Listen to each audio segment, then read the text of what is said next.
ఉందిగా సెప్టెంబర్ మార్చిపైన వాయిదా పద్ధతుంది దేనికైనా అని ఓ సినీ కవి చేసిన వర్చ ఇప్పుడు సగటు మనిషిపై తారక మంత్రంలా పనిచేస్తుంది.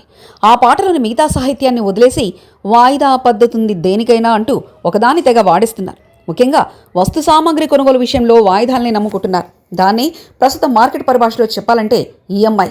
ఇంటికి కానీ తనకు కానీ ఏ అవసరం వచ్చినా ఉందిగా ఈఎంఐ సౌకర్యం అని రాగం తీసుకుంటూ కొనిపాడేస్తున్నారు.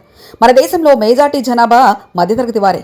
తమ కంటే పై స్థాయిలో జీవిస్తున్న వారిని అందుకోవడానికి చేసే ప్రయత్నం వారిని వాయిదాల పద్ధతిపై ఆధారపడేలా చేస్తుంది.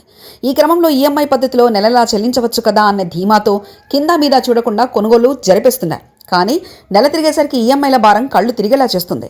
ఆర్థికంగా మళ్లీ అప్పులు చేయాల్సిన పరిస్థితి కల్పిస్తుంది.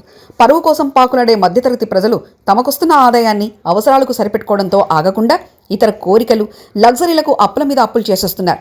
మధ్యతరగతి ప్రజలు పన్నులు, ద్రవ్యోల్బం వంటి వాటికంటే ఈఎంఐల భారంతో ఎక్కువ బాధపడుతున్నారని తాజా నివేదికలు చెప్తున్నాయి. కంటికి కనిపించని ఈఎంఐ ట్రాప్ భారతీయులను ఆర్థికంగా పతనబాట పట్టిస్తుంది.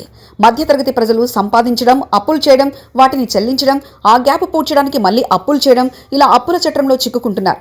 ఎలాంటి సేవింగ్స్ లేకపోవడం, క్రెడిట్ కార్డులు స్వైప్ చేస్తూ తమకు తెలియకుండానే ఈఎంఐల ఉచ్చులో పడిపోయి వాటి నుంచి బయటికి రాలేకపోతున్నారు.